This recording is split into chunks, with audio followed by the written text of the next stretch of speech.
selamat datang kembali di podcast Tips Indonesia bersama saya Putri Ajwa.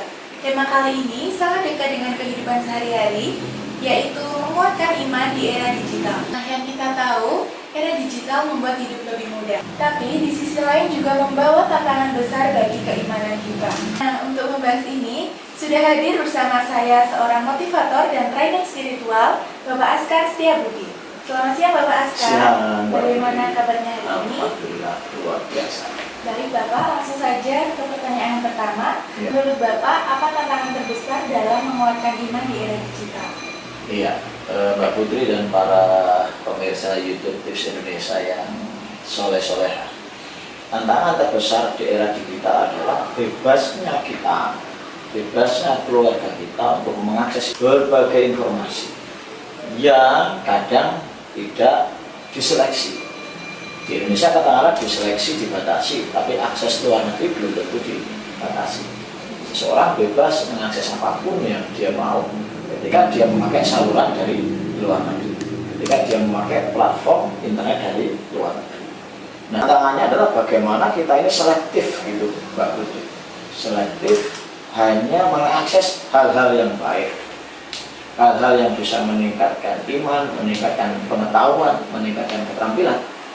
Tidak kemudian malah menggunakan digital atau internet untuk sesuatu yang merusak, untuk akses sesuatu yang nggak baik, untuk akses sesuatu yang merugikan, tidak bermanfaat buat kehidupan dunia dan akhirat kita. Itu tantangannya. Lalu langkah pertama apa yang bisa dilakukan untuk tetap menjaga iman di derasnya konten digital? Jadi gini, Mbak. Tidak ada yang bisa merubah diri kita kecuali diri kita sendiri. Tidak ada yang bisa mengatur diri kita kecuali diri kita sendiri. Tidak ada yang bisa mengontrol diri kita kecuali diri kita sendiri. Maka langkah pertama harus self control, mengontrol diri kita. Cuma kita dilarang, dibatasi. Kalau kita nggak bisa mengontrol diri kita sendiri, ya kita pasti menggunakan digital untuk hal-hal yang nggak baik. Jadi self control itu yang pertama. Yang kedua tentunya kuatkan iman, Mbak. Meningkatkan kesadaran bahwa akhirat itu ada, kehidupan setelah mati itu ada. Meyakini bahwa kita bebas melakukan apapun di dunia, tapi ingat di alam sana ada pertanggungjawabannya. Bahkan kadang waktu bilang mendalik itu balasannya di dunia. Mendalik ya. Sehingga kesadaran itulah yang menjadikan kita lebih wise, lebih bijak dalam menggunakan digital. Gitu. Nah, sekarang kan banyak anak muda yang lebih sering menggadget daripada beribadah. Ya. Nah, menurut Bapak, apa tips supaya mereka bisa seimbang? Ya. Jadi harusnya anak muda, bukan hanya anak muda sih Mbak Putri, semua orang lah ya, harus punya skala prioritas. Kalau enggak, maka hari demi hari hidupnya hanya habis untuk dikendalikan oleh gadget. Apa skala prioritas seorang manusia atau seorang anak muda? Ya, tentu yang pertama ibadah. Yang kedua berkarya, belajar dan berkarya. Bayangkan kalau seseorang hari demi hari hanya mengakses gadget untuk kesenangan-kesenangan yang semu, untuk hal-hal yang tidak ada gunanya untuk masa depan dunia dan akhirat. Jadi yang pertama sekali lagi skala prioritas. Harus yang kaitannya bisa menguatkan iman, menyelamatkan dunia akhirat. Yang kedua, harus cari sesuatu yang mengandung ilmu atau keterampilan sehingga bermanfaat juga buat dia untuk kesuksesan dunia dan akhirat. Yang ketiga, ya barulah boleh hiburan sekali-kali. Itu tidak boleh lama. Kenapa? Karena ayat walladzinahu anillahwi mu'ridun. Penghuni surga Firdaus itu adalah orang yang bisa meninggalkan hal-hal yang tidak berguna. Tidak berguna aja harus ditinggalkan, apalagi yang merusak. Nah, seperti itu Pak. Harus punya skala prioritas, harus punya kesadaran, karena sekali lagi tidak akan bisa mengatur diri kita kecuali diri kita sendiri. Di rumah anak muda dibatasi, di luar dia bisa bebas. Ya kan, di sekolah dibatasi, di luar sekolah dia bisa bebas. Maka lagi-lagi belajar agama itu harus menjadi rutinitas sehingga bisa mengontrol dirinya sendiri. Apakah teknologi bisa dijadikan sarana memperkuat iman, bukan malah melemahkan? Sangat bisa sekali. Makanya ketika di TikTok ada yang mengharamkan berbondong-bondong teman-teman mengisi TikTok dengan pengajian. Hari ini banyak pengajian kita temukan di TikTok. Kemudian yang mungkin lagi agak belum terkontrol itu snack video. Di situ masih banyak orang-orang yang mengumbar aurat.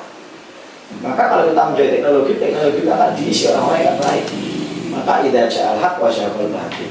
Kita serang semua medsos dengan kebaikan. Kita serang semua digital dengan kebaikan supaya nggak baik itu terkalahkan. Supaya nggak baik itu lama-lama tersingkirkan. Karena membatasi kehidupan dari digital agak sulit hari ini. Ya, karena ini sudah menjadi sebuah kebutuhan begitu. Nah, jadi saya sangat meyakini kalau kita ini kompak gitu untuk mengisi digital dengan hal yang positif, maka disitulah iman kita akan sama-sama meningkat gitu. Tapi kalau kita isi digital dengan hal negatif, ya iman kita, generasi kita akan turun begitu. Jadi yang negatif itu untuk diri sendiri aja lah gitu, jangan di-upload di medsos, ya kan? Untuk diri sendiri ada, karena nanti jadi dosa jariah itu Mbak Putri. Orang yang mengajak kejelekan di medsos jadi dosa jariah. Nah, ya kan? Nah, kita harus memilih yang baik-baik itu supaya iman kita naik gitu. Baik, pertanyaan terakhir, apa pesan motivasi untuk para pendengar agar tetap kuat imannya di era digital ini? Dulu di pondok kita diajar tentang al-iman, yazidu, yang iman itu itu yazidu bito'ah, yang terus bermaksiat. Naik kalau kita melakukan kebaikan, turun kalau kita melakukan keburukan. Naik kalau kita berkumpul sama orang baik, turun kalau kita berkumpul sama yang tidak baik. Naik kalau kita belajar kebaikan, turun kalau kita belajar keburukan.